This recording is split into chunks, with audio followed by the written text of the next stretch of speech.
This week on The Destination Angler. It's such a dance, it's like flirting with a woman, salmon fishing.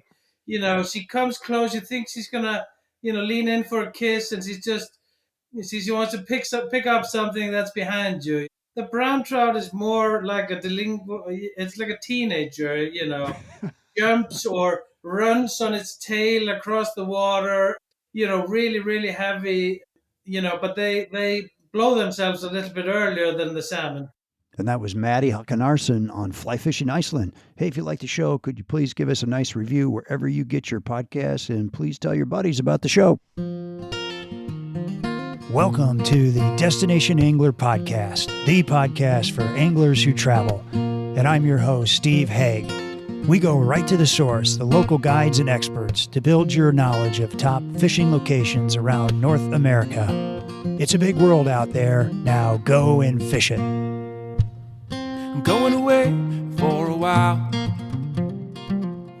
but I'll be back soon. Whoa, whoa, whoa. Hey anglers, welcome back to another episode of The Destination Angler, brought to you by Trout Routes, the #1 fishing app, helping trout anglers avoid the crowds and explore new public water.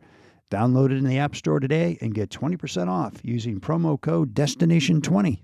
By Got Fishing, crafting world-class fly fishing adventures specially designed to your level of experience and budget. And by Adams Built Fishing Gear, the trusted source for quality fly fishing gear built to last at an affordable price. Up next on The Destination Angler, we venture to the beautiful upper Rio Grande in Colorado. And then we explore the world-famous Henry's Lake in Idaho. Be sure to backcast to catch the last show on the Conejos River in Colorado with Spencer Syme. Spencer shares his deep knowledge of the Conejos, stories of hopping trains, meeting George W. Bush, and guiding Bobby Knight, along with his wild connection to the true crime story, The Feather Thief.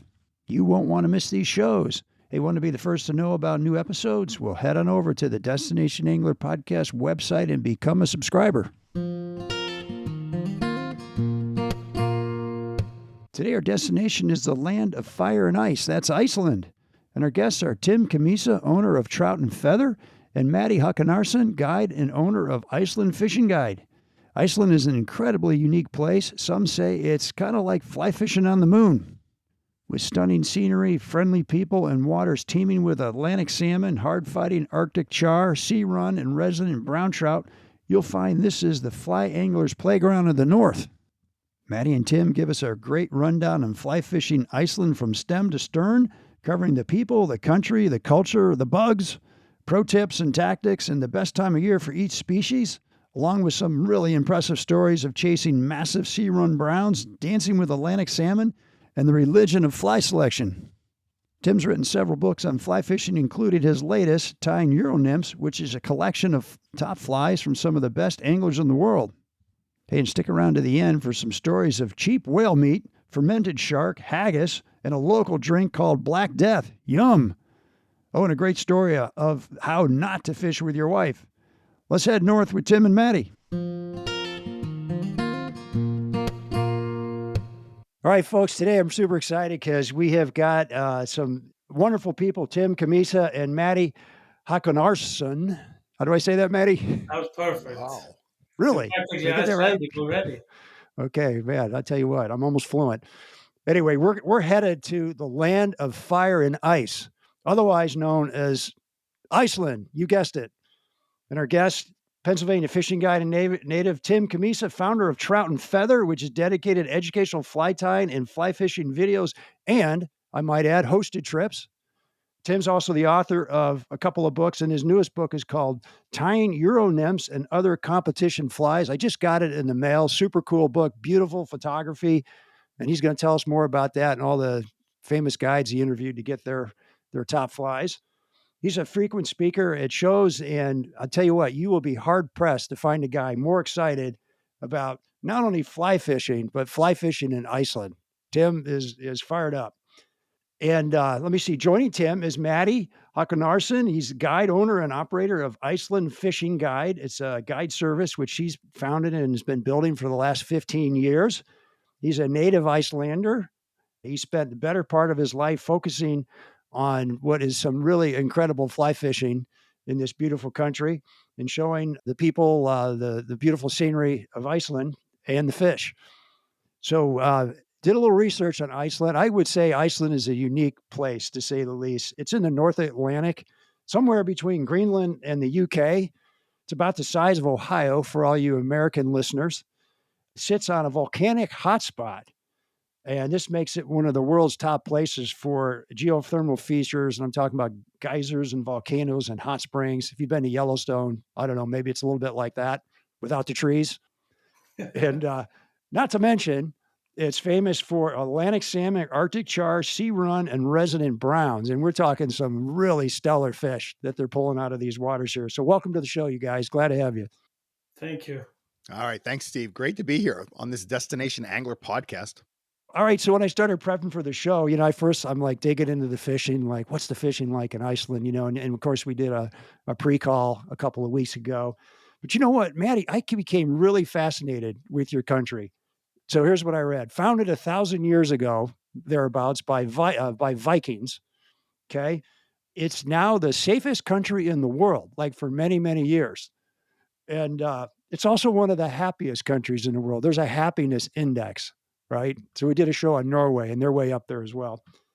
So I want to hear first, tell us a little bit about your culture. Well, yeah, that's right. We are also the world's first democracy. The world's Really? first Congress was founded here in Iceland. Yeah, we are happy people. I mean, we've learned to survive by sticking together. Although, this time of year now, it's about a month since I saw the sun last. Oh, so there's a downside to happiness? But and it does affect people. I think we also have a world record in antidepressants use. Oh, But then again, you get the summer where the sun never goes down. So you get this summer period where you got eternal light, and then the winter now, which is eternal darkness. okay. So no sunlight at all. You don't even get like a couple hours worth. It's just dark. Here in the north, where I live, we are surrounded by big mountains. So the sun never rises above. You can, if you go to the top of the mountain, you can still see it, but it's a very short window. We do get daylight. We get parts of daylight for a few hours every day. So why do you suppose the crime rate is so low? I imagine it's hard to get away on an island like that. It might have something to do with Yeah, it. I used to manage a home appliance shop, and I remember we had a break-in once. And when the police came to look at the CCTV footage, they were like, "Oh yeah, yeah, yeah. Oh, look We at know each that other. guy. Okay, let's go to We his know. house." They knew who he was by how he walked, and he's on a bit of a spree these days. We'll get your stuff back. Yeah. Okay. Here's the other thing I read is that your largest prison only has 53 inmates. Yeah, That's yeah. amazing. Well, we have too many inmates, but we are still trying to better people through. Nobody's making money on incarceration in Iceland. Right. People get a job, and they're helped to try to come back into Into society again society. after making a Okay. mistake. Yeah. Yeah. You guys must think Americans are crazy with our crime rates. Like, what is wrong? Well, it's hard when you have so many people. It's different and harder to manage. A town like mine, there's 20,000. A guy for everything. Someone who can always help you out, and everybody has a support system. It's just so much easier, Yeah. being a small country with few people. All right, the other thing I read was you have no bears, no snakes, no poisonous spiders, and no mosquitoes. Is that true? Yeah, well, that's not entirely true, but most of those statements are true. But we have in the past we have had the odd polar bear come over with the Oh, floating ice, and we do have black flies that bite, but we do not have any mosquitoes. no mosquitoes, because that can be the bane of your existence if you're I've heard people go to Alaska, there's like millions of pounds of mosquitoes in the air and Oh, they could be bad. bad, right? Yeah, I have never experienced this, not nowhere. All right. Okay. Now, sports teams, right? So, do you guys have professional sports, or your town has teams? How's that work? Yeah. So here, I mean, it's so small. I mean, I used to play hockey, Yeah. and I was on the first junior national team of Iceland playing ice hockey. And there were three teams in Iceland, so you were kind of, if you could skate, you were probably going to get on that You're on the team. team. And with a few people, we still have only three hockey teams here. But I'm a hockey guy. I enjoy that. I enjoy a game when I travel to the U.S. Okay. And but other sports, I'm just my whole life evolves around fishing, and handball is very popular here, but I don't Yeah. like it. Soccer, or football is very popular Yeah. here as well. And then, of course, I mean skiing. Where I live here in Akureyri, I can leave my house and be putting on my ski boots 10 minutes later in the mountain. Cross country skiing or downhill? Downhill, yeah, and cross. Downhill. Oh, you got ski lifts and everything, huh? Yeah, yeah. How about that? It's a big playground, really, Iceland. That's great. Tim, so why in the world would an American travel all the way over to Iceland? Man, are you guys above the Arctic Circle, by the way? Well, yeah, we are split by the. Well, Split by the the Arctic Arctic Circle. Circle. I am very close to it here in the north. Okay, so darn close to the Arctic Circle. So why would an American go? What's so special about Iceland, Tim? What have you found? Oh my gosh. Well, Steve, I'm impressed right now because you did way more research than I did before my first trip there. I mean, I got a phone call from a good friend of mine. His name's Rob Janino from Fly Fishing Journeys. And he gives me this call like late spring one year. And he's like, hey, I have a trip lined up to Iceland. Can you go? And I'm like, I'm the type of person I look for ways to say yes, not no. So I'm like, yeah, I can go. I'm like, I got to check on two things. I'm like, I'll call you back tomorrow morning. So I like dig around my house. I look at my passport. I'm like, all right, my passport is good. I have a few years left on it. I can get there, but I'm also married. So I'm like, gosh, I got to talk to my wife about this. I mean, she's not the vetoing type of wife, but I do know like there's a certain approach to that. So I know it's not like right after work. I'm like, hey, what do you think of this? It's like, she came home. I'm like, hey, let's go to our favorite Mexican place. We get there. The waitress comes over. I'm like, you know what? Let's get like not just a round of margaritas. Let's get a whole pitcher of margaritas. So like our second Good margarita idea. in, I'm like, hey, Rob called about me going and fishing in Iceland. She's like, you should go. I'm like, you know what? If you think so, I will. And we're talking like a month, maybe 2 months out. I literally knew it was called the Land of Fire and Ice. I knew it was in the Northern Atlantic. I knew it had an island climate. I mean, those are the things that I really knew going into it. The Yeah. draw for me was the fishing. I mean, it was that. It was the notion of I saw these images whenever I did some just really quick research. It was just like when you're fishing on a river, it's like you're on the river and there's no one else. Or maybe, for instance, if you're on a beat, but your beat's a 2 mile long beat. And that's it. It's just you and your partner fishing For that 2 miles. 2 mile long. Yes. For like, sometimes you have there's That's four unheard of. people that are fishing an entire river that's 20 miles long, which you can also look at the downside of that because, there's fees for some of these rivers too. So there's, for every one side, there's another side of that coin. But that was my initial just getting into it. So that's why I'm telling you, like, you know way more about it than I did because I knew that at the time, like the tickets to get over there were pretty cheap too, because I think it was right around the period where their government was subsidizing flights to try to get more tourists over there. So at the time they were just starting their tourism boom. And now they're one of the most visited countries in the world, which Really? I think people look at that and they're like, oh, there's so many people that are going there now. It's going to be overpopulated. There's going to be over tourism, which I would tell you, yeah, I believe there is, which is why, I'm spending more time in the north where Matti is in Akureyri, fishing. and we're fishing. And again, the rivers are not overpopulated. So, from my perspective, that was kind of my introduction to Iceland. So the Margaritaville turns Don't into tell my Iceland. wife this. I Oh hope no, she's not she won't. listening. No, she No. won't. This is our secret. Nobody Thank you. will know, Tim. Thank you, Steve. We only have a couple dozen people that listen to this podcast, so your Perfect. secret is safe with us. Perfect. All your listeners, don't call. By the way, her name's Heather, right? Yes. I heard Heather wants to buy a house in Iceland. Is this true?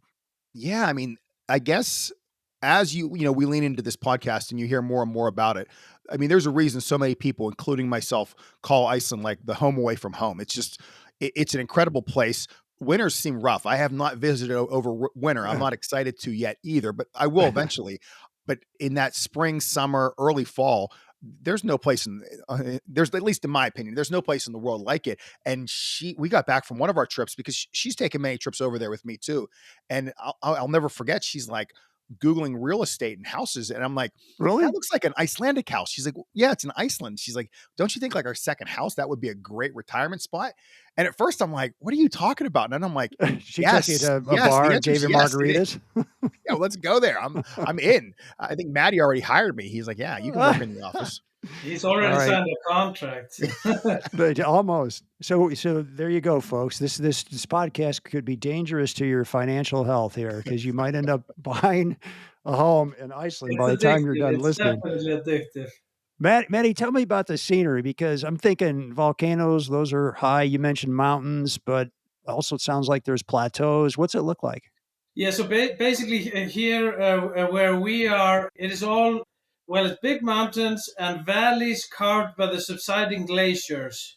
You can actually see the lines in the mountains. You can read the lines in the mountains as the glaciers were subsiding.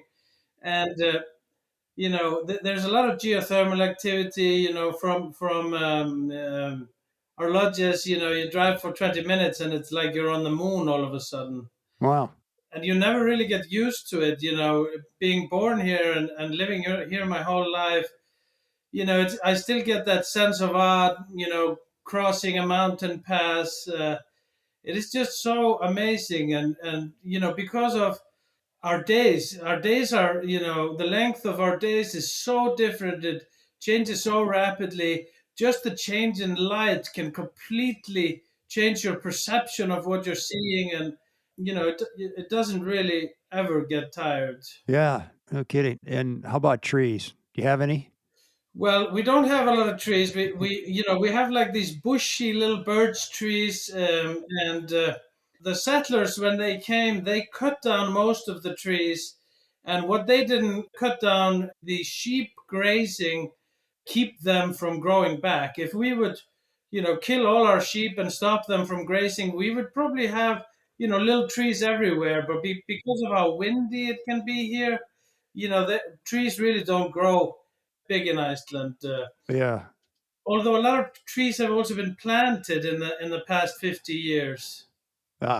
Tim, you're going to say something? Yeah, I mean, one of the first times I was fishing there, either me or one of my friends got a snag, and we were snagged on the bottom, and trying to get it out. And the guide said, "What's going on?" And he said, "Oh, I'm snagged on a tree, or I'm snagged on a stick." And the guide looked at us like we were crazy, and we're like, "What?" And he's like, "Look around. There's no trees anywhere. Like, It's not a you're tree. snagged on a pebble or a rock right now." Sure enough, that's what it was. So you don't lose as many flies fishing there. Yeah. So all you anglers from Pennsylvania and Michigan and other places where there's a whole lot of wood, you might feel a little lost up there, So Yeah. do you struggle finding new trout streams to explore? Tired of stumbling around country roads looking for access points? Looking to escape the crowds? Then look no further because Trout Routes has meticulously mapped and classified over 50,000 trout streams covering the entire lower 48, including 350,000 hand-curated public access points marked and ready for you to explore. I'm a huge fan of Trout Routes because they make it so easy to explore new trout waters. Many times, Trout Routes has helped me find new public water and get into fish fast. And the good folks at Trout Routes have been busy this winter making Trout Routes even better. Enter Stream Cards 2.0, the latest iOS release that brings together more info at your fingertips by organizing data like stream flows, access laws, nearest fly shops into easily accessible tabs for every river and stream in the app. And now you can check real-time stream height and flow rates with river data from stream gauges and compare those with historical data to spot trends. Pretty cool, huh? Planning a trip? Well, you'll love the advanced filter features that let you hone in on top-rated streams, boat ramps, camping spots, and more. So what are you waiting for? Start exploring today by downloading Trout Routes on your Apple or Android phone. Here's Brian Oakland, founder of Got Fishing. There's really no reason for an angler not to use Got Fishing when everything we do for you is free. We have the best trips around the world. We only work with the best outfitters, and we're definitely going to get you the best deal and the best dates, guaranteed. That's why we have clients come back time and time again. We have Don with us on this trip. This has been his 6th fishing adventure with Got Fishing. And I think if you asked him, it is because of all the little things. We don't tell people, we ask questions. What is it that you're looking for? What would be most important to you? Who's coming with you? What's your experience level? And really at the end of the day, what is the most important aspect of this experience that you're looking to take home? And then from there, we just marry them up with some of the best lodges, let them take a look at 2 or 3 different options and pick what's going to be best for them. Well, there you have it, folks. A pretty good case for choosing Got Fishing for your next big adventure. So what are you waiting for? Give Brian a shout or visit gotfishing.com. All right, so I want to get into the 4 different species that we were going to talk about and just hear all about them. But first, maybe, Matti, maybe you could give us, like, what if I'm coming to Iceland and I want to think about the major regions of Iceland for fishing, like, give us kind of that breakdown there. What are kind of the major regions? Yeah, so I mean, there's so much water in Iceland. There are rivers and lakes, all around the island. But I would say the south coast, the southwest, the northwest, and to the northeast. There's like the eastern part of the country is, at least regarding salmon, there's the least amount of fish there. I think the ocean temperature is just a little too cold for the smolts when they come out. But almost all of Iceland has wonderful fishable rivers and lakes. They all have healthy stocks of fish, and we've taken good care of them. So when you fly into Iceland internationally from the US, you land in the Reykjavik airport, as they call it, but it is actually in a town just on the outskirts of Reykjavik called Keflavik, and that is in the southern part of the island. So, when you're just landing there, you could drive for 30 minutes and be in the first river you want to fish. Nice. But then of course there's just so much to explore on the island. You can either drive the ring road around the island, exploring different kind of waters. You could fly up north and spend your time fishing there. You could drive up north for 5 or 6 hours. Tim, I mean, you've driven and flown, right? And is it worth it to drive? Yeah, I mean, I've done both. I mean, going back to Steve's question, I think there's not an easy answer to that, Steve, because it's not like in the United States where we could say you have like the Northeast, the Rocky Mountain region. I mean, there really is fishing everywhere, which I kind of tell anglers who are asking me either about a DIY trip or taking one of my trips or just looking to fish there. First of all, maybe figure out what species and what time of year you're going to be fishing, and then kind of hone in and decide how much of that country you want to see. Because like Matti's telling you, you could take the ring road. I know many people who've rented a vehicle or a van and they've either camped or gotten hotels along, around the entire country, because that ring road's a special road that circles. It's kind of like their main highway that circles or envelops the entire country. But then there's also roads that go throughout the center. For instance, I've driven from Reykjavik the whole way through the Highlands, which is kind of like in I don't want to say the South Central region, but kind of in that South Central, little bit to the West region. And I've driven the whole way from Reykjavik into the Highlands, and then from the Highlands straight north up towards Akureyri, towards where Matti is. And that's an exceptional drive. You have to have a 4-wheel drive vehicle, a little better tires, and just know, you might take a little dents on that truck as you're going on those roads. They're not really paved the whole way through, but it doesn't matter which route you take. I mean, I personally I don't know. I go back and forth, Matti, because if you fly up there, then you get to the north faster. And remember, I really value my time on the water. And that's whenever I'm in Iceland, I'm that person. I want to spend every moment I can fishing if possible. But I also see the value. And I've had a lot of clients who said they want to either fly one way and then they want to drive the opposite, just because there are so many fjords and all these mountaintops, and you can see this geothermal action as you're going. I mean, the last time we were there, Heather and I rented a vehicle and we got to see a volcano. I mean, we were like literally a foot away from lava that was flowing right in front of us. It's really that slow moving lava, so you can get that close to it. Steve, imagine you see a guy who's holding a hot dog. He's trying to cook a hot dog over this lava. I'm like, and then I want to say to him, "Hey, grab a stick," but there were no trees, so he seriously there was a guy cooking a hot dog over lava. Yes, I mean that's what Iceland is. It's definitely just it's like this other world. And going back to what I think Matti was mentioning this about the terrain. I heard that even for one of the Apollo missions, they trained there. They brought their lunar vehicles there and they trained there because it's one of the few places on Earth that is most closely replicating the moon. So you have all these different terrains as well within those regions and all those pockets. That's super cool. So imagine Arctic char, Atlantic salmon, or native, but brown trout. How'd they get there? They're native as well. Really? Yes, and we have a lot of sea-run brown trout. They migrated here. They were also introduced. There was, around the 50s and 60s when fishing was starting to get more and more popular. People did a good job of hiking bales of smolts or fish up into these mountain lakes and putting them there. But you could have a mountain lake that's completely closed off from the ocean. There's no way, and it has landlocked Arctic char. We call it the Ice Age Arctic char because the theory is that the Arctic char was landlocked there. When the glaciers were subsided, when everything was melting, everything was covered in water. They migrated up there, and then they got locked in as the water levels dropped. Yeah, man, no kidding. Well, let's shift gears. Let's talk about the different species that you're going after. So, I don't know, where do you want to start? You want to start with Atlantic salmon and talk about that? Yeah, let's do salmon. I know that's Maddie's favorite. That's the one that I I want to have the start least and experience finish with. with Iceland salmon. That's you. All right, Maddie. What do you tell us about? So, where do you go? What time of year? Tell us about it. There's salmon rivers all over Iceland. The first ones open in the first days of June. There's very few rivers in the western part that open that early.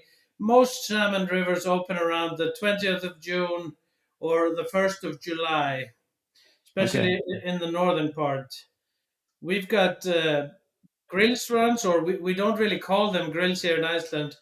We would call them a one salt salmon. They've been in the ocean for 1 year, and they're usually, between 5 to 7 pounds. It varies a little bit between the areas of Iceland that you're fishing.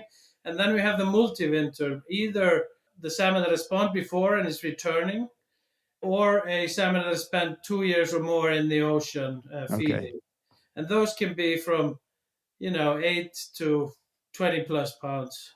Yeah, exciting. There's a few, 20 something, few 30 pounders have been caught here in the last 10 years, but I would say 20, 25 is It's a nice fish. the maximum.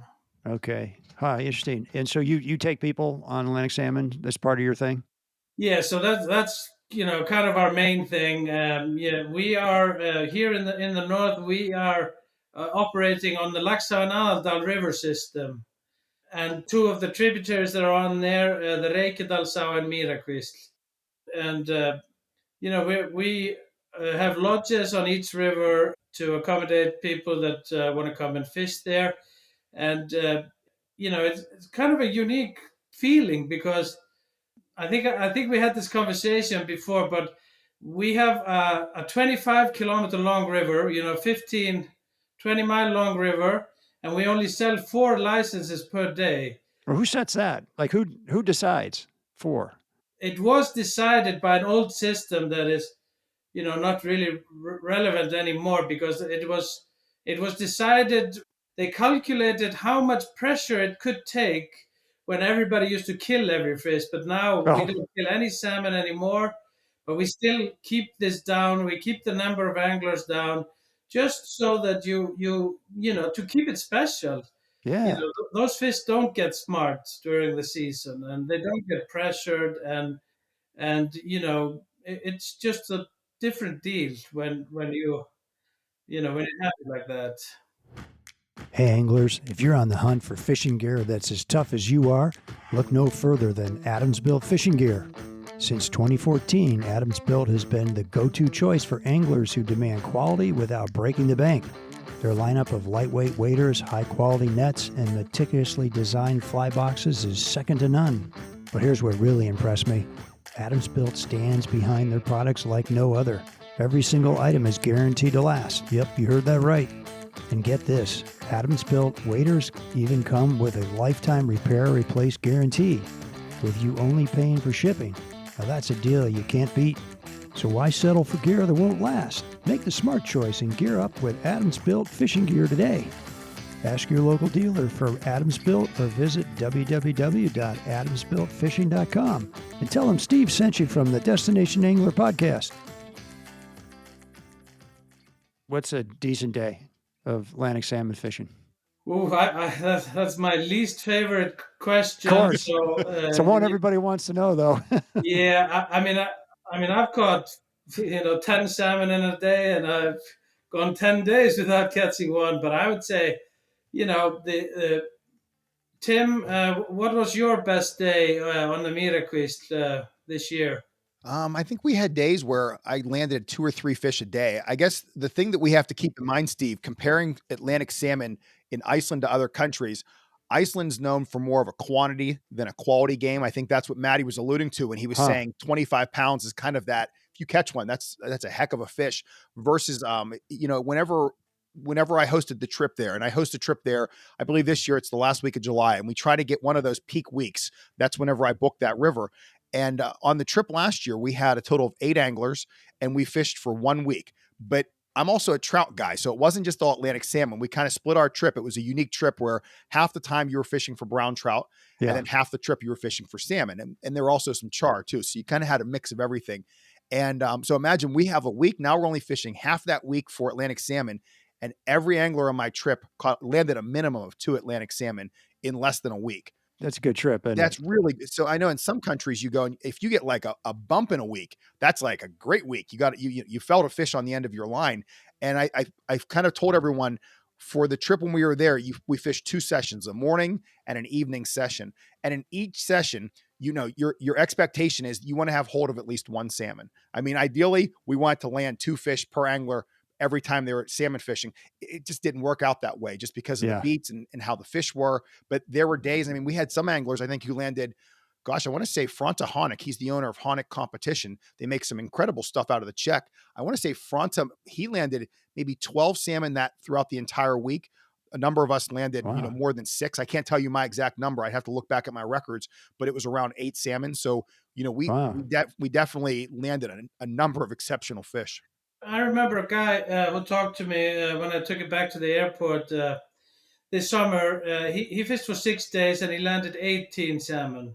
18. Okay. Yeah, That's pretty good. it's like you got to be the right man at the right time. You got to do everything right as well. It's such a dance, It's like flirting with a woman, salmon fishing. She comes close. You think she's gonna, lean in for a kiss, and she wants to pick up something that's behind you. It's like a dance. And it just like you're engaged the whole time, and then how many you land, how many you get in the net. I don't even that is not a part of my calculation of how well I did that day. I am just chasing, romantic experiences. You want a romantic experience with a salmon. I love it. Yeah. Maybe you need to give them margaritas. It might work. It worked for me. Take us from Margaritaville. All right, let's shift gears. What do you guys want to tackle next? What species? Tim, what do you think? Listen, I'm a brown trout guy, so that's kind of my love. So I say let's do a little brown trout talking. Let's do it. All right, where do you want to start, Steve? I can tell you about some experiences I've had outside of Reykjavik, then we can kind of work our way up to Matti. Yeah, let's do that. Yeah, that sounds good. I'll go back to that first trip I had there. Whenever I landed, I had a trip planned for the Highlands. And when we were in the airport, we were waiting to get at that time, you had to have all of your gear disinfected at the airport. Now there's a few other ways to do it. And so we're waiting, we're having our gear disinfected, and our guides are messaging us and saying, hey, I know we're not supposed to fish until tomorrow, but there's a chance we can get on this one lake today. And they're like, do you want to do it? And we're like, absolutely. Like, we are completely in. And there's a couple lakes right outside of Reykjavik. I'm not even going to try to pronounce them. One of them I'll just call Lake Thing. It's a much longer name than that. I can pronounce them. Go for it, Matti. It's called Thingvallavatn. It's a very, very famous lake. It is actually where the world's first parliament was founded. Oh. This is why I'm so glad he's on this show. We get all these fun facts. This is great. I love it. Keep them coming. It's a cultural experience. Yes. Actually, the name Thingvellir, Thing is a parliament. So the lake is actually named after what they did there. Oh, there you go. There we go. Come on, Tim. Your listeners are getting smarter by the second. Man, I like the fish. I am too smarter every time we catch them. I can't wait to share this stuff. So we go to this lake. I might call it Lake Thing, Maddie. I apologize ahead of time. And there's another lake that's a little bit further south of it, and it's like we call it the Little Lake. That's kind of the affectionate name that we refer to it. And we're able to fish these lakes. Now, the big lake, this Lake Thing, the Parliament Lake, I'll call it now. It is known for just really, really massive brown trout. We're talking up to 20, even 30-pound brown trout. That is the brown trout they refer to as the Ice Age brown trout. And what's neat about this fish, they seem to grow to exceptional sizes. There's a couple theories why. I'll tell you the couple that I know, and Maddie, maybe you can jump in too. One of the reasons that I've heard is that these fish don't spawn every year. And if they spawn every other year, they take a year off and they're able to continue feeding throughout that time. I've heard a couple other little theories about it, but it's interesting because they grow to these really massive proportions. I've been told that they kind of will feed, but it's really tough for them to digest their food out in the lake because it's such cold water. So you tend to fish for these right around tributaries where you have a little bit of warmer water flowing into the lake. Now, before I go on, Maddie, tell me if you've heard anything else about the size and how they get this big. Well, they get this big, by eating the Arctic char. There's multiple species of Arctic char, down to dwarf species that never go any bigger, and it's like a circle in that lake. The brown trout, they get healthier and healthier and more bigger brown trout, and then once the population is huge of those big brown trouts, they start dying off a little bit because they've eaten everything there is to eat. And when the brown trout go fewer, the Arctic char starts flourishing up again. And so, and it just goes in a circle like this. So, sometimes you have the Arctic char fishing incredible there, and sometimes the brown trout fishing is incredible. And I don't know if the circle is 10 years or 20 years or something like that, but it's also imperial that they're trying to protect all those Iceland brown trout because the population was really really down. They had dammed some part of a river that runs from the lake, and which was the main spawning area for the brown trout there. So what they did is they completely worked on protecting the river that they do spawn in still to try to maintain the stock. Ah, interesting. And is this a different subspecies of brown trout, or is this a nickname for them? This, Yeah, it's brown trout. Well, they're just a brown trout. I mean, in the U.S. they're called German brown trout because they were introduced from Germany, correct? That's correct. Yeah, so it is just a brown trout. oh, interesting. And you've got, all right. So, Tim, if you went in other parts of the country, would you find brown trout? Are they all over? Or? Yeah, I mean, that was my first kind of experience with them, fishing that the big lake and then the little lake. In fact, I mean, I think we were about 45 minutes after we got off the airplane. We're at the lake, we're fishing, we're making our way around that lake. I hook just a massive brown trout on an articulated streamer. I land the fish. It's around a 9-pound brown. I'm like, that was Yeah. 1 hour I was in Iceland. I'm like, I Wow. could turn around, get back on the plane, and my trip was Exactly. complete. Success. And that was my first experience there. Since that time, as I'll talk kind of to your listeners, I fished in southern Iceland for sea runs. That's a sea run brown trout. I fished in the Highlands. The Highlands have brown trout. Now I tend to kind of point towards the Arctic char fishing there because it's a little bit easier, especially for anglers that are more at the basic to intermediate level. But there are lots of brown trout there as well. You got to be stealthy when you're approaching those fish, but they'll eat dry flies, streamers, nymphs. I really love to fish dry dropper a lot when I'm in the Highlands fishing for those browns. And then, up north in Maddie's area, I fished for them up there too on some of those rivers, like the Loxa. I've just fallen in love with this one up there where I've caught and lost a couple really significant fish. But I mean, I'll never forget my first time I was fishing up there with one of Maddie's guides, and Heather and I made a trip. It was early June. We were fishing for brown trout. It was just a brown trout trip, nothing else. And I landed my first fish maybe within half an hour, 45 minutes of that first session. And I was just so happy. It was a nice fish. It was around a 20-inch brown. It was beautiful. And I remember I went to get my camera out of my bag, and Maddie's guide looked at me and he's like, "What are you doing?"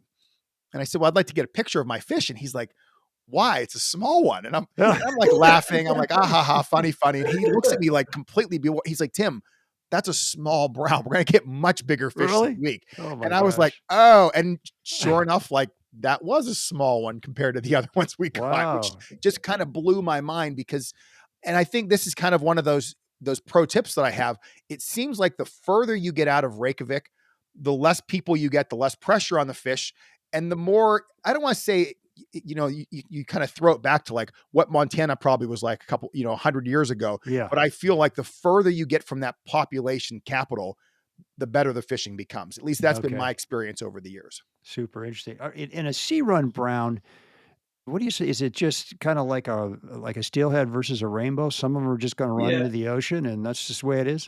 it's just an opportunist brown trout. If there's not enough food in the river, let's go find some food. Ah, interesting. And are they bigger, the sea runs? Well, they have access to this incredible food chest, which is the ocean. So yeah, they do. They do. Where they're not. Where catch and release is practiced, they grow really, really big, and we've seen an increase in the last 2 years. Since catch and release started becoming the dominant way of managing rivers, we've really seen that.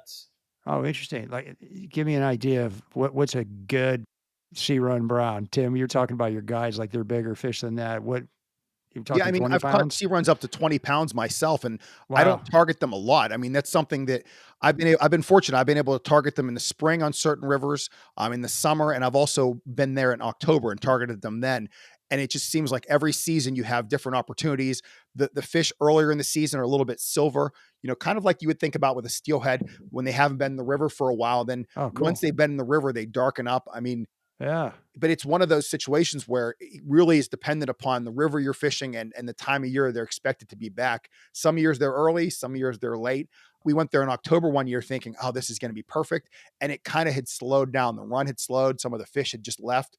And we went 2 days without touching a fish. And we were like, oh gosh, this is really rough. And I'll Yeah. never forget, we saw a fish jump in this one pool. And my wife, it was her turn.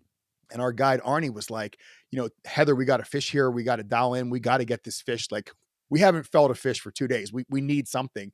And she fished based on his recommendations for about an hour. We rested the pool a couple times. And then finally he was done. He was like, hey, just put on something you have confidence in. And she put on a tiny Euro nymph. We're talking like a tiny one, like a 16 or an 18. First cast, the fish ate. The whole time I'm saying to Arnie, I'm like, Arnie, we got to get this fish in. Like, I'm afraid this hook's going to come out. And he's like, there's no worries. There's no rush. Come on. It's kind of like the Icelandic word. Like, no worries. We got No all day. worries. We eventually landed the fish, and I'll never forget. He looked in the fish's mouth and he was like, what the heck is this fly? Like, what did you put on? She's like, well, Really? you told me to put on a confidence fly. This is what we catch brown trout on in the United States. And it seemed like that fish opened it up. And the next day we just had a banner day. A lot of people say you have to go to like Argentina or something to catch sea run browns. It's like, nope, they're in Iceland too. So you think just switching it up and throwing something different they hadn't seen in a while, or do you think you're just matching their food better? I think a little bit of both. I mean, my experience, there've been times where I've been fishing in the north for sea runs, both the brown trout and the Arctic char. And there are times where I see a fish, I'm able to sight fish for it and even tight line for that fish. And I say to myself, oh, I know the fly they're going to eat. This is perfect. Maybe it's a little bit larger. And it seems like whenever I dial it down a size, I've had more success. Again, this is just, we're talking over the last 3 or 4 years of fishing for those sea runs up there. But I really wish I had a great answer for you. I don't. I mean, it seems like there's a progression of flies that I've always followed. And sometimes it's the first fly you put on, sometimes it's the 12th fly. Huh, And interesting. I don't even sure if Maddie, it may not even be the fly. Sometimes it's the technique and just you're getting a better drift. Yeah. I agree completely with that. I mean, especially when it's cold weather or it's very bright, and going smaller, usually works. Interesting. Especially if you get fish that's been caught before, or maybe they've seen a lot of flies in the same pool that day from the angler that was there on the morning session or something. It can always help to change shape or size. To change it up. Maddie, what have you seen the best anglers doing that produces these brown trout? Well, we have here in the north. We have great sea trout fishing in the spring when they're feeding in the estuaries, which is it's a lot of fun. It's a feeding frenzy. But we're so focused on salmon in the autumn that to be honest, have hardly targeted sea trout in the fall ever. Really? You Huh. know, I mean, I've done some days, but that's, Yeah. I target them in the spring when they're feeding in the estuaries. But we have so many resident brown trout in all our rivers, all the salmon rivers. You talk about, how many salmon do you catch in a day? I mean, when you're salmon fishing or whenever you're there, if you want to, turn your focus towards a brown trout, you can do that and catch almost as many. And Pick they're up some good fish. average size, but they're not humongous like the ones in the lake that Tim was talking about. Oh, the That is lakes are like big. the most unique. There's like two or three lakes like that in Iceland with those incredible landlocked ice age brown trout. Interesting. How would you say the fight of a brown trout compares to like the fight of one of these Atlantic salmon? You're asking me this question? Well, I love fighting every fish, but the salmon, they have this huge defined tail. They've got you in for quite some time when you're fighting them. The brown trout is more like a delinquent. It's like a teenager. Jumps or runs on its tail across the water, really, really heavy, but they blow themselves a little bit earlier than the salmon, but still very, very strong fighting fish. But the strongest fighter of all the salmonoids is the Arctic char, pound for pound. Really? The Arctic well, let's talk about Arctic char because I've never done anything on Arctic char in this podcast. So I'd love to hear about them, just kind of where you find them, what they're like where they hang out, and I think you mentioned that there's landlocked and then there's sea run Arctic char. Give us kind of the rundown. I don't know, Maddie, you want to start? Yeah, so I mean, our focus here in the north has throughout the years, and I grew up fishing for sea run Arctic char, and all our rivers here. You could hardly wade through the river without spooking Arctic char anywhere you went. But unfortunately, we have seen a real decline in the numbers. I think my fjord rivers here, one of them, Eyjafjörður, used to produce around 3,000. And I don't know, if it got 300, if there were 300 Arctic char landed from Wow. there this year. But we still have a population of them. But, there seems to be something in the environment affecting them. They like colder water, they like the colder glacial rivers. So we still have a couple of places with really big char and resident char and sea run, but it is really a fish that we need to really start working harder towards protecting them, because you're still seeing pictures of people catching 20, 30 fish, and they're all laying dead on the ground. They're going to take them home, and then they say, oh, I don't know what's happening with the river. I mean, I know what's happening with the river. You're not helping it by taking the spawning stock out before they get to spawn. Right? Of course, there's more factors, the environment, but I think it's going to be our next big fight. Interesting. How big do they get? 10, 10 pounds. I think the biggest I've seen was like 84 centimeters. Okay.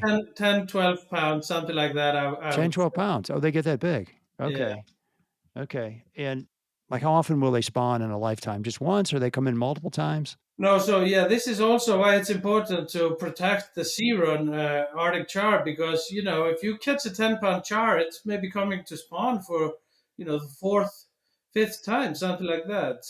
So you can't kill these fish. You got to let them grow big, just like with the sea trouts. Okay. So there's no catch and release ethos around the Arctic char. People like to It keep has them. started I think the whole of Iceland really started about 10, 15 years ago, thinking a little bit differently. And of course, there's different angles of that. But I would say in the past 10 years, we've been enforcing stricter and stricter rules on rivers. But the Arctic char rivers have been a little bit later on that. Oh, interesting. Okay.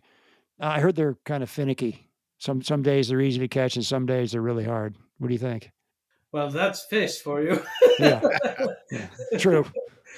I don't know, Steve. I was told that an Arctic char has never met a dry fly it didn't like, Oh, and I really? proved that wrong my first trip. So Is that right?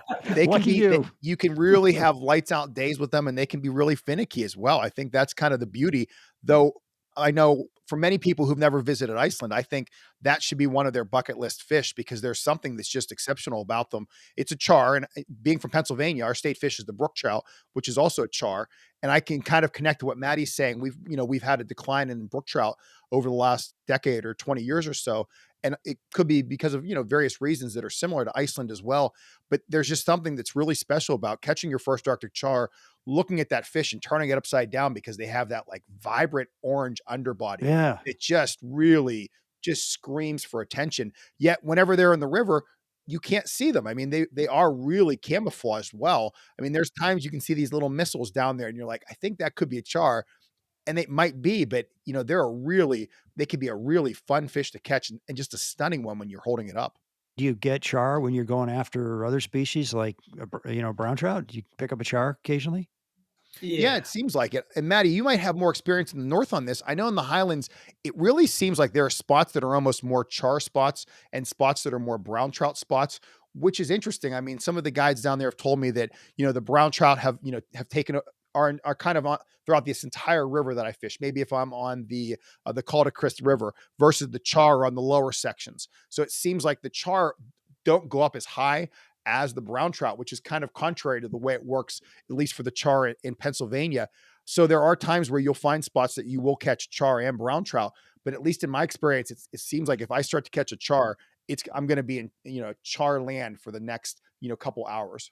They also migrate in shoals, and they hang out. We have this little river Lonsau. You walk the peninsula when the run came in, and you walk for a couple of kilometers. You don't see one fish, and then you get to a pool, and there's 200 in there. Wow. And in that instance, it's going to be easy to catch the first one.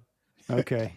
But I would say if you got a lake in Iceland that has brown trout and Arctic char, the brown trout is going to migrate to the river that runs from the lake, more nutrient rich, warmer water, while the Arctic char will migrate to the river that runs into the lake, where it's colder and they are cold water fish. They seem Okay. to like the colder rivers. Is there a better time of year to be fishing for char?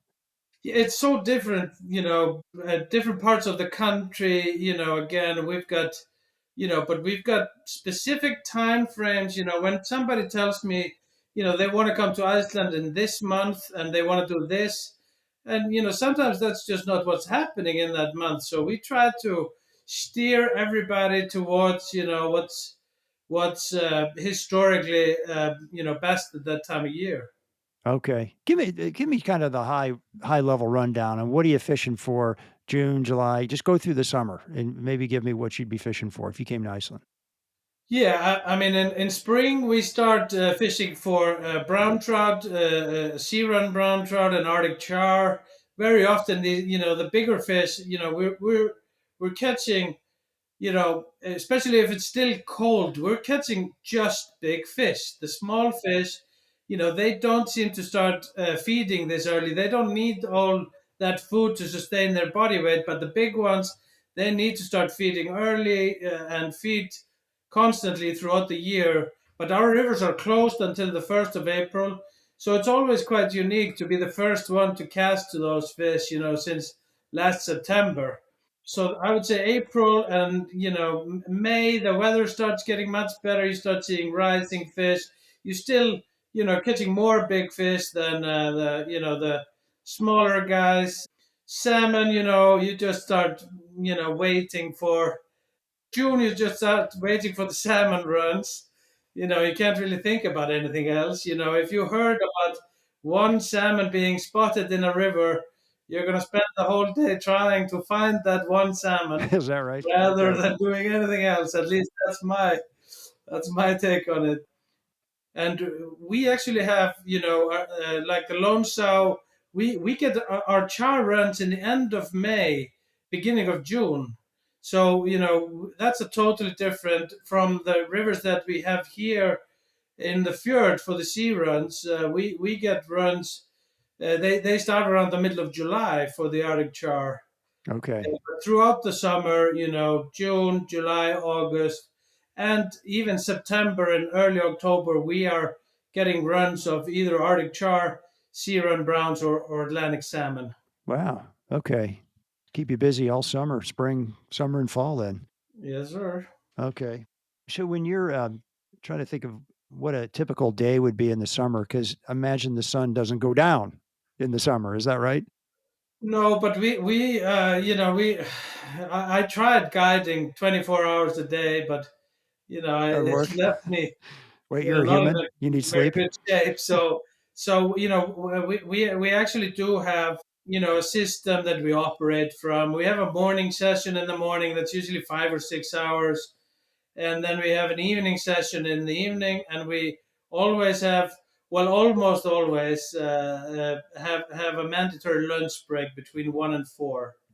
Oh, that's a long one. Yeah, gotta Okay. take a nap.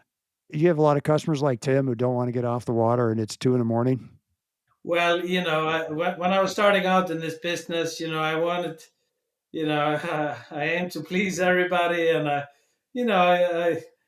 might have done some really really long days with some Scandinavian good friends of mine, but Yeah.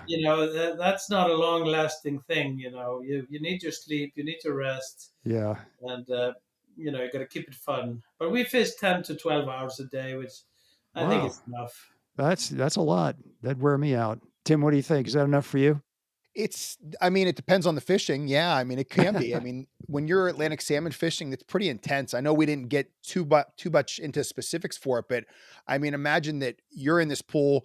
You know, there's a salmon in there. You, at least in your head, you believe there's one in there. It's been a productive pool the last couple of days. You're throwing maybe a 9 foot 8 weight, just a floating line, maybe a 9 foot, 10 foot, leader down to 20-pound test, something like that, and you're basically swinging flies. And whenever, if you're fishing with a guy, which I recommend people who haven't done it before, they're asking you to make this precise cast where you're dropping your fly in a window, as tight of a window as you can get it in. It's swinging. And as Matti was demonstrating there, then you'll say, all right, start stripping in. You're doing really light strips and you're just waiting for any bump. And you do that every single cast. But whenever you're waiting for that bump, you're kind of, I don't want to say you're not holding your fly line. It's kind of gingerly placed in your stripping hand, because the moment that fish eats, you don't set the hook, because if you set the hook into a bony section of their mouth, they're going to throw the hook. So instead, the moment they eat, what you can kind of visualize is fish coming off the bottom, taking the fly, almost chewing it, and then turning and swimming away. And you're waiting for it to get stuck in the corner of their mouth. So that moment they eat, you kind of wait and you feel something going on the end of your line. It's almost like someone's twitching your line and you're just waiting. And there's quotes people have said over the years, like you say, God save the queen. I mean, Right. I'm notorious for just like waiting and waiting until my guy will finally say, I think you've waited long enough, Tim. You can lift your rod. And then you lift your rod. But that process of that cast after cast, and you're just on edge the entire time. It's like electric. I mean, you're truly waiting for something to happen that you're exhausted by the end of that 5 hour session. And then when that fish does eat and you hook it, I mean, there have been times I vividly remember my first Atlantic salmon. It ate just the way it was supposed to. I waited, I set the rod, I did everything right. And I felt the fish. And I remember turning towards, I think it was Gilbert. And I was like, oh, I got a small one. He kind of looked at me like, what are you talking about? Then all of a sudden the water just exploded and the fish jumped out and it just arced. And I was like, oh shoot, like I got my hands full. And it was a great Wow. like 5 or 6 minute battle after that. And it was like that was my introduction to Atlantic salmon fishing. But you're just Wow. exhausted going through that routine over and Mentally over and exhausted. over. Yeah. Sounds like a lot of fun if hopefully you're successful and get something at the Yeah. end of all that exhaustion. And I You think it's know? different. I know we were talking about the Miracrest River, which is one of Matty's rivers that he has access to. And I think that was kind of my draw to that river, and why, I host these trips on that river, is that it's not one of these larger rivers that requires a spey rod or a two-handed rod, which there's a lot of romanticism that's involved in the casting and that line. And that's wonderful. I like being able to throw fly 40 feet and having success that way. So we can get away with, floating lines and floating leaders and fishing kind of a top to bottom approach with our flies. So it's a little bit, I don't want to say it's less of a learning curve, because Atlantic salmon fishing definitely has a learning curve, but I mean, we had 2 female anglers this year, and they both landed multiple Atlantic salmon, which is, that's saying something considering they'd never fished for them in their life before. Oh, really? And they were successful. Let's talk about flies for a minute here. Matty, you said earlier that some of these flies, actually, before we push the record button, that some of these Atlantic salmon flies have got some stories behind them. What are some of your top Atlantic salmon flies, and what are some of the stories? Yeah, well, Atlantic salmon flies, it's like a religion, and there's like this purist view of this is how you should catch a salmon. It's traditional small double hook flies, in proportion to the river, of course. We use down to size 18 uh, Wow.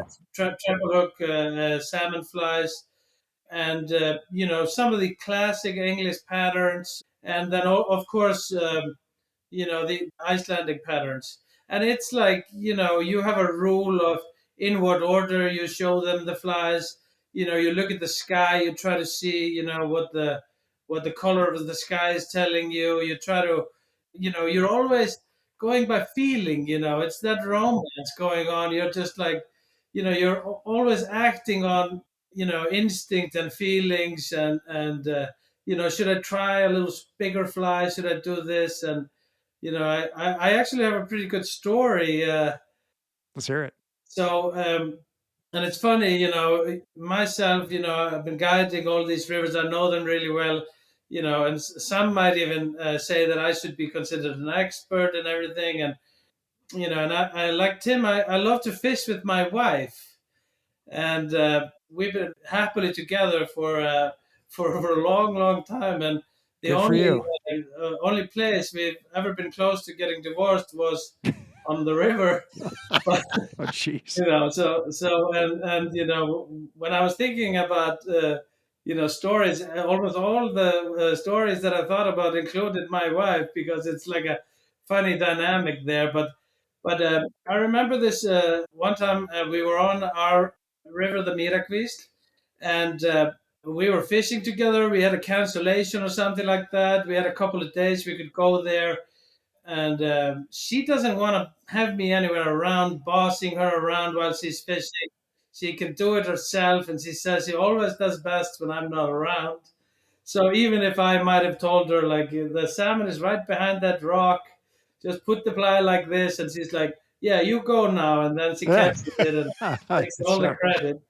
all So right. she wanted to fish her favorite pool, pool number 4, and I said, why don't you just leave me up here? I will just fish all day down to you, all session, and you just fish down from that pool, and when I get there, I'll pick up the truck, and I'll come pick you up at the end of the session. And then I get a salmon in the first pool. I'm just beginning, and then I get nothing. All the other pools, I keep hitting them on the way down, and then I get to her, and she's in the same pool she started in, and I'm like, what's going on here? Why are you not moving? You just, if you haven't caught a salmon here already, I think Yeah, it's move. unlikely that you're going to do it. And she like sits down on the grass, really frustrated about what I'm saying. And she says, I mean, I've seen this big fish. He's been jumping, showing all the time, and I'm just done with this. Why don't you just go home? And she's really kind of pissed off at this. And I said, no, no, no, no. Okay, I get it. So where is he? And she shows me, and I said, I'm going to strip a sunray faster than that salmon can get it. And I'm going to strip over the whole pool, and I'm going to drive him completely crazy. And you should put on the fly hauger after, and you are, bound to get that fish. So, I strip that sunray like the fastest, you can strip over a fish, no reaction or anything like that. And I tell her, okay, now you go with the hauger, small little size 14 fly, and she goes through it, and of course, third or fourth cast, she hooks this big salmon, She got it. and the salmon start jumping, and I'm like, ooh, that's really, like, really fresh, like 17, 18 pound male. And I start taking a video of her, and I'm saying, like, in the video, Who had the plan? Who had the plan? I Ah, told you, you were completely whoops. broken. But from my experience, I told you what fly you should put on Oh my and in gosh. what order we were going to do it and everything. And I'm saying this to her in the video, and then she lands it, and I net the fish, and I'm taking the fly out. Turns out she had no idea what fly I was talking about. So she put a silver doctor on, and Which so is just like a normal fly, nothing yeah, special. yeah. So she didn't do as I told her, and the And she plan caught the worked fish. even if she didn't follow my plan. Yeah. All right. Well, and how was your dinner that evening with your wife? It was quite good. Once he's Okay. landed one, it's okay. You guys are speaking now.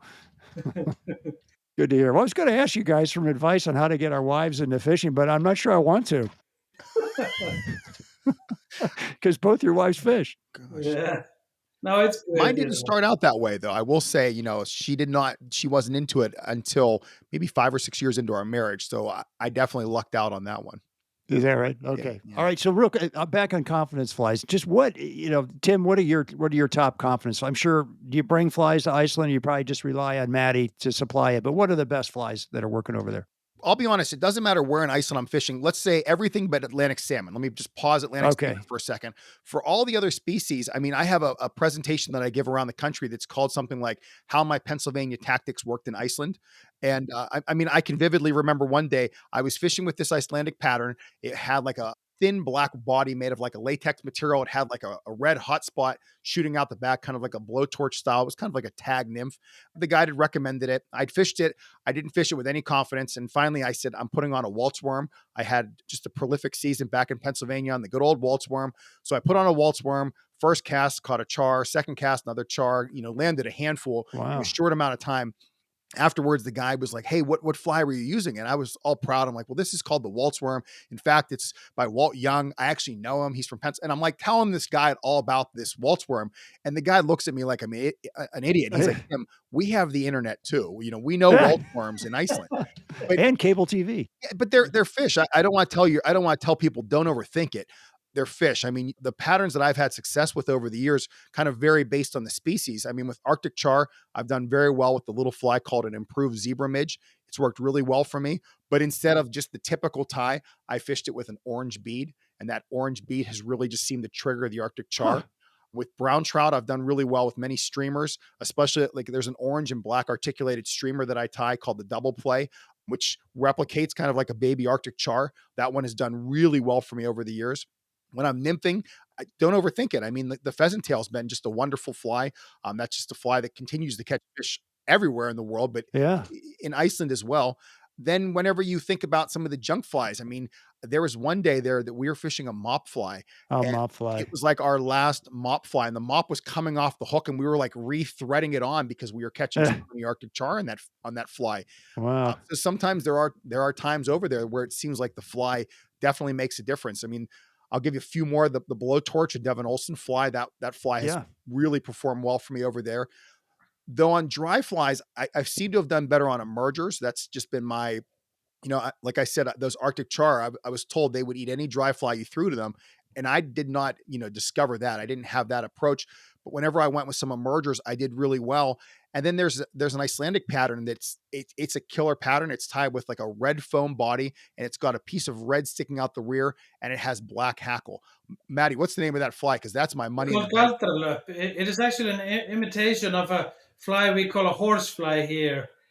Has these long legs. I would say, in general, the trout in Iceland are hungry and they're dumb. So, Hungry and dumb. All right. most of the time, you get away with that. But there are times where you really, really have to either match the hatch or, you know, size wise, you got to go down, presentation wise, you got to be careful. But in general, the trout and char are quite willing to take. I mean, do you have hatches? We do have hatches, but I would say our work life is pretty simple compared to most countries. Okay, but you have mayflies, or what kind of flies No, are we they? don't have mayflies. Okay. No, Yeah, mainly caddis flies I've seen. I remember we've run into maybe when I say 3 or 4, I mean 3 or 4 mayflies. And at one point, one of the guides looked at this and he's like, "Tim, I think this is a mayfly." I'm like, "That's 100% a mayfly." And he was shocked. He took pictures. All the other guides were chatting about it. They were just blown away that it was a mayfly. But they have really big case caddis over there. We're talking like size 8 or size 10 case Oh, caddis. wow. So they're enormous. Whenever I'm there and I'm throwing a big stimulator or even like a cicada imitation from the United States, those fish will come up for that. Just sometimes they want a big meal over there. Tim, tell us about your newest book, your fly tying book. I got a copy of it right here. Just real quick, I thought it was super cool. It just came in the mail, so just kind of going through it this morning. But just some really great tips in here, like some I don't know, some tying tips about putting some head cement on your thread with a brush, and then tying that in. Or I saw one where you're putting dubbing in a coffee bean blender to get that dubbing all mixed up right. That's a new one. I haven't heard of that one. And then haven't you interviewed just a couple of dozen really well-known guides to figure out what their favorite patterns are? Tell us about the book. Yeah, I was lucky with it. The book's called Tying Euro Nymphs. I have my copy here. Mine just came same day as yours as well. So they're hot off the Oh, press. I know we're recording this late 2024, early 2025. The idea behind it was, I've written a book on fly tying, even though I think I'm a much better angler than I'm a fly tyer. That's kind of what I'm known for. And I'd written one book, it had done really well. And I jumped down this rabbit hole called Euro nymphing. And it doesn't matter where I've been fishing around the world, I've used that and had success with that fishing style, including in Iceland, which you'll see there's many Icelandic fish in this book as well. But I thought it'd be a really neat idea to have a book on the Euro nymphs of that world, because a good friend of mine, I think someone Steve, Josh Miller, had written a book called yeah. Euro nymphing. Yeah. He did really well with the book. He's a fantastic guide. And I said, well, there's really not one on Euro nymphs. Let me throw this out to my publisher, see what they think. And my publisher thought it was the worst idea in the world. He's like, this is a terrible idea. I could have Devin Olson write this book. I could have George Daniel. I could have Josh Miller. And he's throwing out all these names. And I'm just on the other end of the phone thinking, well, that was a dumb idea. And then the more he talks, he keeps saying how the issue with that would be that they would be mainly targeting their flies and not do a really well-rounded perspective of it. And he's like, Right. so basically we're looking for somebody that can pull in all these individuals, kind of act like an editor, but still have to be the one who's putting the bones of this book together, do all these interviews, get all their words in there, and have that finished copy. And he's like, Tim, you're the only person in fly fishing who can do this. And I'm like sitting there, I'm like, we just went from there's no way I should do this book, I'm the only person. I'm like, let's just go back. Let's go back, Jay. Let's talk about this again. But the short story of it was I interviewed around 30, a little bit over 30 anglers, the best of the best. We're talking Devin Olson, member of Fly Fishing Team USA, Howard Croston, he's from the UK, he's a world champion, Lubos Rosa from the Czech, he's a champion. I met people from the Masters team, which is kind of like when you're getting a little bit up in years, including Pete Erickson. He just recently won the gold medal for the United States for our Masters team. I found members of youth teams out there as well, interviewed them. I just did like a minimum of 1 hour Zoom interview or a series of email questions because of the language barrier with some of these individuals. Sure. And I just picked their brains over certain aspects of what are their favorite flies, when they tie flies, what are some of the things that they really push for. And I just went down those rabbit holes. And it was interesting because it's called Tying Euro Nymphs and Other Competition Favorites. They weren't all competition anglers. One of the individuals I interviewed is Tom Rosenbauer, who your listeners probably know from the Orvis Fly Fishing podcast. Yeah. And Tom wrote a great section, and he basically, posed the question, what's a Euro nymph? Because these are just nymphs. These are just flies we fish. And I thought he had a really great take on that as well. Yeah. So then after I had that, I put 15 flies together. I had a variation for each. And then I had sections that were built in. And there's so much of this that also leans on the fly fishing aspect, because you can't talk to these anglers and not also pull in their fishing. I mean, that's part of who they are. Cool. The flies are just kind of like a subset of that. And at the very end, I put it all together. It was a ton of work. It was turned in a few months late. I got lucky. I made some very smart decisions that paid off in the end.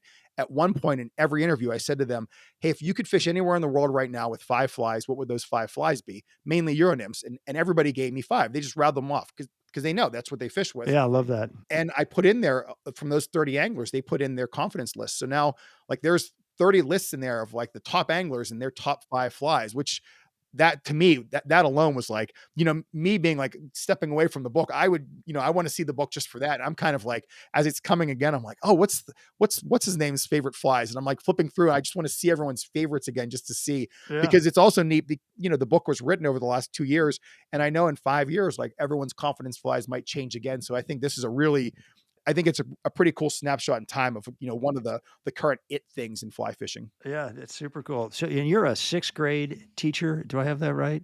Yeah, my day job. I'm an elementary school teacher. I teach social studies and science a little There bit you north go. of the Pittsburgh area. But have they all heard about fly fishing? I'm sure they have. Oh, those poor kids, they hear about it all day long, That's all all right. day long, just But have like you my put a family. fly rod in their hand? I mean, have you taken them out in the playground and cast a few? Yeah, of course. I'm in charge of the fly fishing club for my school. So Oh, it's an awesome club. I mean, first of yeah, all, shout out to my principals. I get to go fishing once or twice a year. It's considered a work day, but you're also bringing these children into that environment. Yeah, yeah, and from that serious perspective, I mean, so many kids, they get caught up in social media today, video games. I mean, the stuff we probably did when we were kids as well. But to be able to put a fly rod in someone's hand that's never fished before, let alone fly fished, and then take them to a spot where they have a chance to catch some rainbow trout or some largemouth bass. I mean, nice. oh no, it's just an incredible thing. Yeah, good for you. That's some good work. Maddie, I got to ask you. So when you told because you had a well-paying job and you told your wife one day, I'm going to quit my job and start a guiding service. What did she say?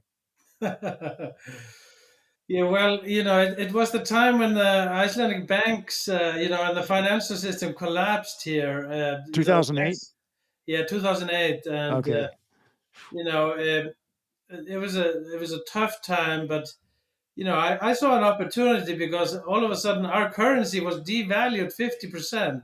Oh my gosh. It was half off for anybody that wanted to come to Iceland, and I was like, I really don't like selling home appliances anymore, and I'd rather just be fishing all the time. And of course, I didn't see any of the real jobs that are, I just thought I'll be on the river all the time, but it worked out really great. I started with no funding, no money, and just let it, no rivers really, and it's kind of hard in Iceland because everything is private. So, I've been fortunate enough to have been able to make great agreements with the farmers, the landowners, and get rivers, and I still get to do what I love.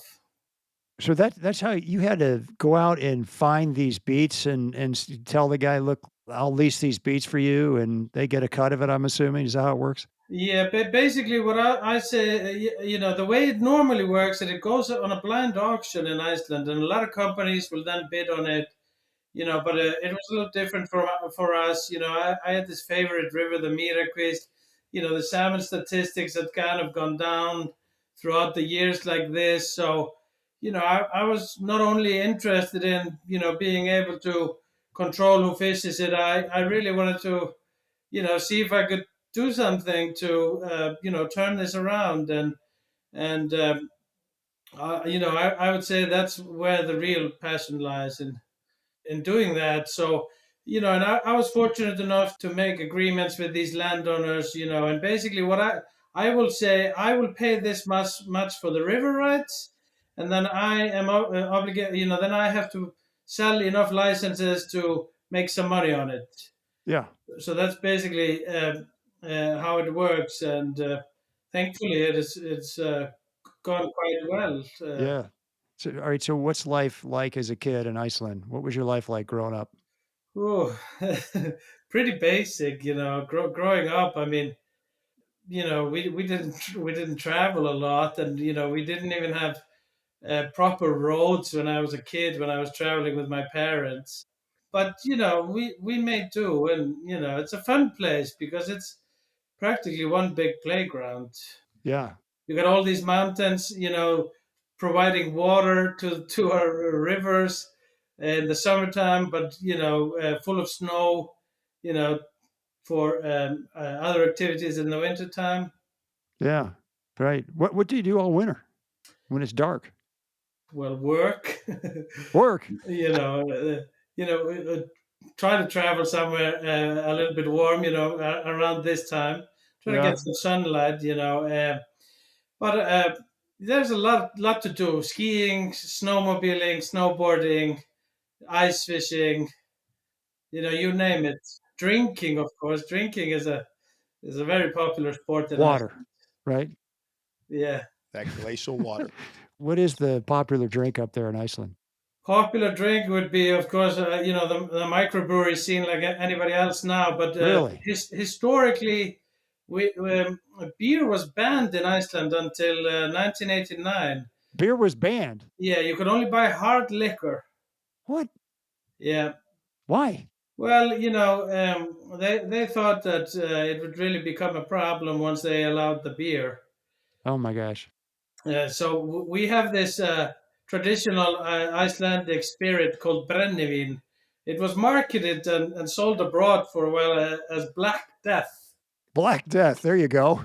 It's similar to Akko. It's not very nice, really. No?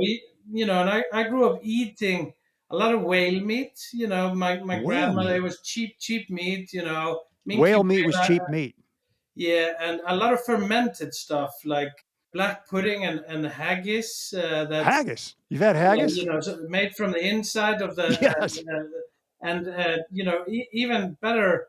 We would get like rice porridge with fermented haggis. Fermented. I don't know if Yeah. that sounds better or worse than just regular haggis. Can't be better. No, You let's ever be had honest. haggis, Tim? No, But I it's mean like there's a everything, you get tradition though used to it.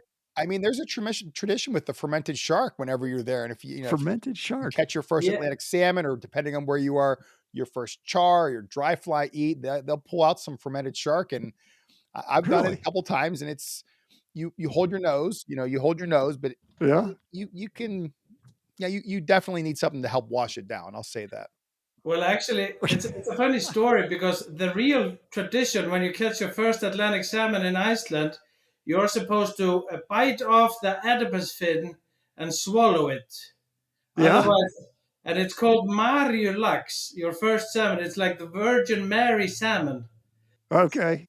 So, and you're supposed to bite it off, but we do catch and release. We let every salmon that run our rivers spawn. So we came up with our own tradition. We have this a shot of brennivin and a piece of fermented shark for anybody who's getting their first salmon. There you go. I'm assuming in a town of 20,000, you've got some restaurants. What's food like? There's a lot of good restaurants, and they don't really emphasize those. There's not many restaurants where you can order sheep's testicles or a sheep's face or something like that. That's more something that we eat at gatherings at a specific time of year. It's a spring thing. It's kind of like all the good food was gone, so they had to start eating what they fermented. That kept well. Fermented. Okay. Tim, what's your favorite restaurant in Iceland? Oh gosh, there's a bunch, Steve. I mean, even in this is my perspective from the last 7 or 8 years. It seems like their food scene and like Maddie's saying, their microbrewery scene it's flourished. I mean, my first trip there, I can remember they surprised me back at the lodge. I got back from fishing, and they're like, "Tim, we know you like beer. We got like 7 of our finest Icelandic beers." And I gave them all away because they just weren't my style. They weren't good. More Okay. into IPAs and that type of stuff. Yeah, I'm with you. With their Icelandic vodka is very good. It's a Oh. very nice vodka, and they carry a couple of them in the United States. So for vodka drinkers, really really good stuff. But it just seemed like now every year I go back, the restaurant scene has definitely increased. There's a lot of really great seafood spots, especially around Reykjavik. There's a lot of different styles of food. It's not just Icelandic style, as well. But if I was going to go there, I'm going to tell you, I mean, the lamb is just out of this world. If you're going to eat one thing, it's because whenever you're in their country, everywhere you drive, you just see them. The lamb are just everywhere. They're all over Yeah. the place, Probably like and they're just Scotland. roaming. And so that they're fresh, number one, and they are just delicious. So that's Yeah. the one meal that, if we're staying at the lodge and we have a chef, because on our trips, we have a chef for that week as well. There's always that one night where we have those steaks, and it's kind of the night that I look the most forward to. I'm like, all right, this is the night. Pull out the red wine, have some nice steaks. And I mean, Man. this year, I know Maddie mentioned that April 1st is always the first year the first of the fishing season. And I was actually there last year on April 1st. Heather and I, we met up with Matti and Ragna. So it was just the four of us kind of fishing together for a week. Lots of snow. I mean, I don't know how we didn't get Matty's truck stuck multiple times. I Yeah. have some pretty good stories about that trip. I won't tell too many of the embarrassing ones, but one of my favorite moments of that trip among about 25 was that, we had gotten all these steaks ahead of time. So we had all this lamb, we were ready. And Matty knew I like it, and he loves it as well. So he was like, I'm going to cook you some Icelandic steak. And we were all just excited for this night. And the night came for the steak, and Matty had this look of like, wait, something's wrong. And it turned out that whenever he went outside to get the barbecue ready, somebody had left the propane outside, and the propane tank was frozen. So he couldn't cook them on the grill. And Matty was like, I can't believe this. He was so upset. He's like, I don't know what we're going to do, but don't worry, I have a way to fix this. And, within 15 minutes, he had his stovetop going. He had all these steaks, but he had this Icelandic method. He's like, you got to torch them. And I have this wonderful video of Matty holding up, that little propane torch, that little butane burner. And he's got this torch, and he is just torching the hell out of the top of these steaks, but he cooked them to this like perfect medium rare. I mean, he went from like being so bothered that he wasn't going to make these steaks to like, it was probably the meal of the week for us that week. Torch them. Oh, It it sounds was like wonderful. that's how you sear a steak, I guess. You get the butane burner out. The lamb fat, it needs a little fire, to render it, and it's just so good to eat. Sounds good. All right, Matty, one thing that people need to know about Iceland. What is the one thing you want to leave them with? Ooh, that's a tough question. I mean, let's go. Let's go. Let's I mean, go. one thing to know, one thing. How can I choose one thing about this place? I would say, come for the fish. Good fishing. Tim, what do you think? Obviously, I'll second that, but I think it's much more than that. I think there's something to be said about the culture and the people. Yeah. You mentioned the happy index. I'd never heard that. And it's one of the truest things. There's something about the Icelandic people, besides being very proud, they're always very positive. They always look for kind of the bright side of things. But at least in my experience, they're very conservation minded. I know we're not going down like the conservation route fully in this podcast, but there's just such really smart thinking over there, where a lot of the geothermals used to heat all of the homes or to warm up the water, that type of stuff. They don't use a lot of plastic over there. There's no water bottles. I had a client once on one of my hosted trips that complained that I didn't give them enough water bottles. And, our reply was, use your metal bottle. Everyone has a Yeti or something they brought with them, because most of the rivers, at least in that area we were fishing for that trip, you could just dip them in and drink the water straight from the rivers. It was that pure of water. So no kidding. And they really take pride in that side of things, having this natural beauty. And I think whenever, I reflect on my experiences in Iceland, it's just knowing that culture is so unique and it's so outdoor oriented that's kind of what continues to draw me back, aside from that incredible fishing. Great answer. Great answer. Well, Matti, Tim, thanks so much for being on the show. It's great having you. Thank you. Yeah. All right. Thanks, Steve. And thanks all you do for these podcasts. I don't know if your listeners realize how much work goes into podcasts on a regular basis, and you do a great job with this. You're very thorough with everything. We had a pre-call. There's just a lot of work that goes behind the scenes. So thanks all you do for fly fishing. Yeah, you bet. Yeah, it's my pleasure. It's kind of a passion project of mine, really. It's not something I'm going to be retired on, I can tell you that. I do have some advertisers, but it kind of covers the cost of this thing. So, but you know what? I've learned so much, and I've met so many great people. This is show number, I forget, 137, 136. Wow. And I mean, to tell you, I have been all over the world with this podcast, not physically, but talking to people.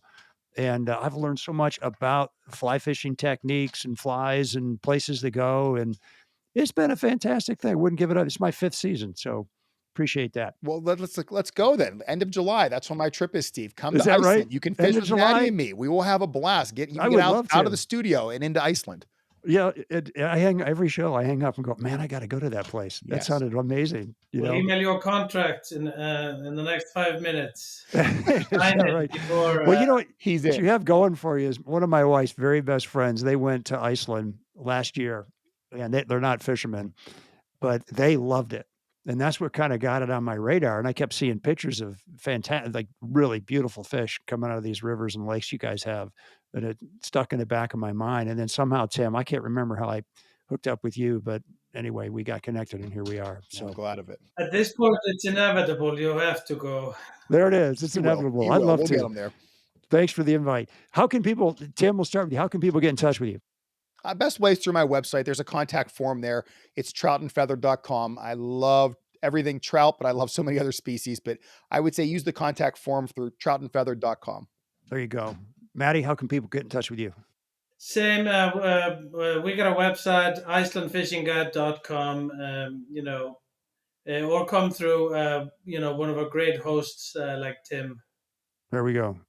Well, folks, thank you for listening to another episode of the Destination Angler. Matti and Tim, I wish you extraordinary success in all your adventures to follow.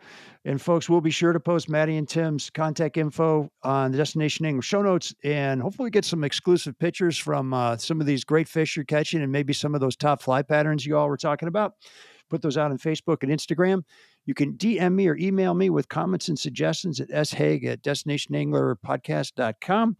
Hey, if you like the show, please share it with a buddy. That's how we get more people listening. And as always, our music is by a Brothers Fountain, a really cool little band out of Colorado. And we put them on a show recently. I interviewed them a year and a half ago, and I've got them on there at the tail end of the Cape Cod show. If you want to hear a little bit more about that band, they were kind of a hoot. And hey, hope you enjoyed the show. We'll see you again soon. Tight lines, everybody. Well, I'll go from the land to the shining sea. But I know there's more to life than what the eye can see. Yeah.